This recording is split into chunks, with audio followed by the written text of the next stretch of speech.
India आघाडीत यायची वेळ आली तर आता प्रकाश आंबेडकर ताणतात। आंबेडकरांचा फॉर्म्युला पवार ठाकरेंचा इगो हर्ट करतोय। आंबेडकर यांच्या हे लक्षात आलं नाही का? आंबेडकर स्ट्रॉंग रसायन, पण आघाडीत आधीच सगळे स्ट्रॉंग प्लेयर।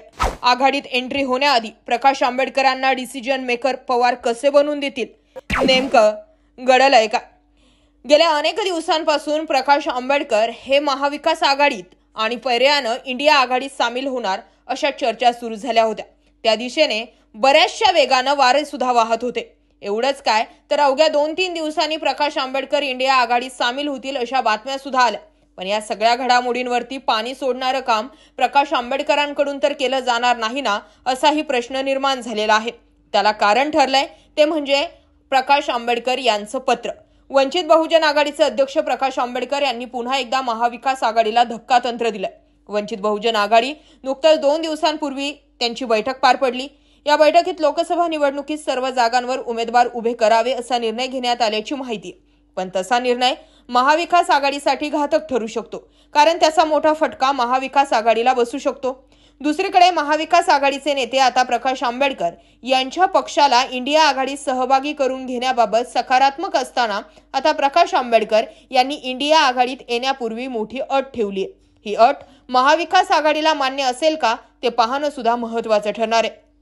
प्रकाश आंबेडकर यांनी आज महाविकास आघाडीतील नेत्यांना पत्र पाठवलंय।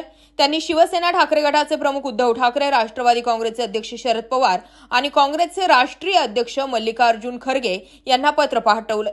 याबाबत स्वतः प्रकाश आंबेडकर यांनी ट्विट करून माहिती दिली आहे। पुढील वर्षी होणाऱ्या लोकसभा निवडणुकांसाठी महाविकास आघाडीच्या 3 घटक पक्षांमधील जागा वाटपाबाबत महाराष्ट्रात वेगवेगळे अंदाज बांधले जात आहेत। या अटकळींचा कितीही गोंगाट सुरू असला तरी देशातील सर्वाधिक जागा निवडून देणाऱ्या दुसऱ्या क्रमांकाच्या राज्यातील महाराष्ट्रातील जागा वाटपाबाबत महाविकास आघाडी किंवा इंडिया आघाडीकडून कोणताही ठोस निर्णय होताना दिसत नाही, असं प्रकाश आंबेडकर यांनी पत्रात म्हटलंय। पंतप्रधान मोदींना सत्तेतून बेदखल करण्यासाठी 48 जागांचे महत्त्व लक्षात घेता उत्तर प्रदेश, पश्चिम बंगाल, बिहार अशा महत्त्वाच्या राज्यांमध्ये जागा वाटपाबाबत इंडिया आघाडी अंतर्गत असणाऱ्या निर्णयाचा अभाव पाहता वंचित बहुजन आघाडीच्या महाराष्ट्र राज्य कार्यकारिणीने व्यवहार्य आणि संघर्षमुक्त म्हणजे 12+12+12+12 असे सूत्र 26 डिसेंबर 2023 रोजी सुचवलं, असं प्रकाश आंबेडकर यांनी पत्रात म्हटलंय। लोकसभेसाठी 12-12-12-12 हे सूत्र आम्ही केवळ महाविकास आघाडी आणि इंडिया आघाडी समावेशासाठीच नाही तर महाविकास आघाडी अंतर्गत सर्व वाद संपवण्याच्या दृष्टीने प्रस्तावित केले असल्याचं देखील प्रकाश आंबेडकरांनी म्हटलंय। बरं, आता हा 4 वेळेस 12 या फॉर्म्युल्याला केवळ पंतप्रधान नरेंद्र मोदींना हटवण्यासाठी महाविकास आघाडी किंवा इंडिया आघाडीमध्ये सहभागी होण्याची आमची इच्छा आणि स्वारस्य पुन्हा व्यक्त करण्यासाठी नाही, तर जागा वाटपाबद्दल महाविकास आघाडीमधील सर्व मतभेद दूर करण्यासाठी सुद्धा प्रस्तावित करण्यात आल्याचा पुनरुच्चार देखील प्रकाश आंबेडकरांनी केला।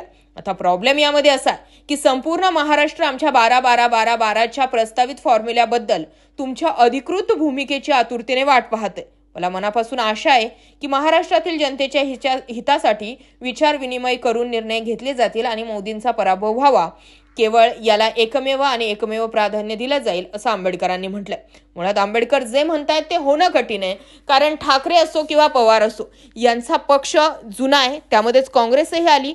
पक्ष जुना असल्या कारणानं यांच्या अगोदरच खासदार निवडून आलेले, तसे वंचितचे कोणतेही खासदार निवडून आलेले नाहीये आणि वंचितने इंडिया आघाडीत किंवा महाराष्ट्रातील महाविकास आघाडीमध्ये येऊन डायरेक्ट 12 जागांवरती दावा करणं हे शरद पवार किंवा ठाकरेंच्या इगोला हर्ट करणार असेल आणि पर्यायानं काँग्रेसच्या सुद्धा।